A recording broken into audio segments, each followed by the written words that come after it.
79 The teachings of the Lord of the Second Coming. 3.4 The 400-year period of the divided kingdoms of North and South. Had King Saul accomplished the dispensation to build the temple during the 40 years of his reign, among the indemnity periods which he would have restored horizontally was Moses's 40-day fast, which had been carried out to recover the word, as revealed on the tablets of stone. Once King Saul lost faith, this indemnity period had to be restored as a vertical extension of horizontal restoration. This was the origin of the period of the divided kingdoms of North and South, which lasted nearly 400 years.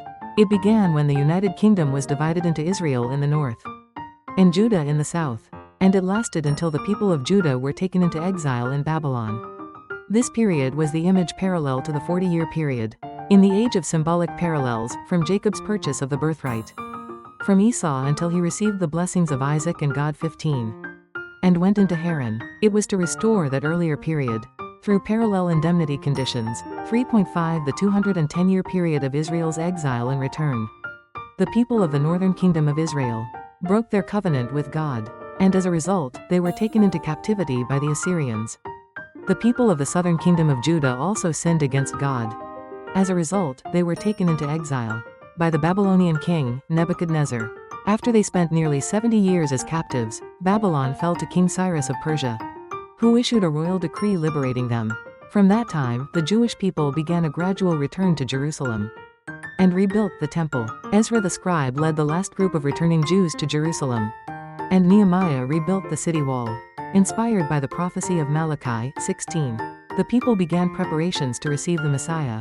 This period came to an end approximately 210 years after the Jews were first taken into exile in Babylon, and about 140 years after their liberation by the Persians. This was the period of Israel's exile and return. Had King Saul accomplished the dispensation to build the temple, one of the indemnity periods which he would have restored horizontally was the 21-day period when Moses was meant to lead the Israelites from Egypt to Canaan in the first national course. After King Saul lost faith and this dispensation failed, this indemnity period had to be restored as a vertical extension of horizontal restoration. The 210-year period of Israel's exile and return was set up for this purpose. This period was the image parallel to the 21-year period, in the age of symbolic parallels, which extended from the time Jacob received the blessing of the eldest son from Isaac until he returned to Canaan, and was to restore that earlier period through parallel indemnity conditions. It was to restore 3 7-year periods after arriving in Haran. Jacob worked 7 years in order to marry Rachel, but was given Leah. He worked 7 more years for Rachel. He then worked 7 years acquiring wealth before he returned to Canaan. 17. 3.6 The 400-year period of preparation for the advent of the Messiah. After the Jewish people returned from exile to their homeland of Israel, they re-established their faith, rebuilt the city wall and, based on Malachi's prophecy, began as a nation to prepare for the Messiah. From that time until the birth of Jesus was a period of 400 years. The period of preparation for the advent of the Messiah. Had King Saul accomplished the dispensation to build the temple, one of the indemnity conditions he would have restored horizontally through indemnity was the 40 years of wandering in the wilderness in the third national course. After King Saul lost faith and this dispensation failed, this indemnity period of 40 years had to be restored as a vertical extension of horizontal restoration.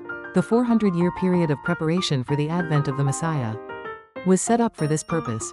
This period was the image parallel to the 40-year period in the age of symbolic parallels, extending from the time Jacob returned to Canaan until his family entered Egypt at the invitation of his son Joseph.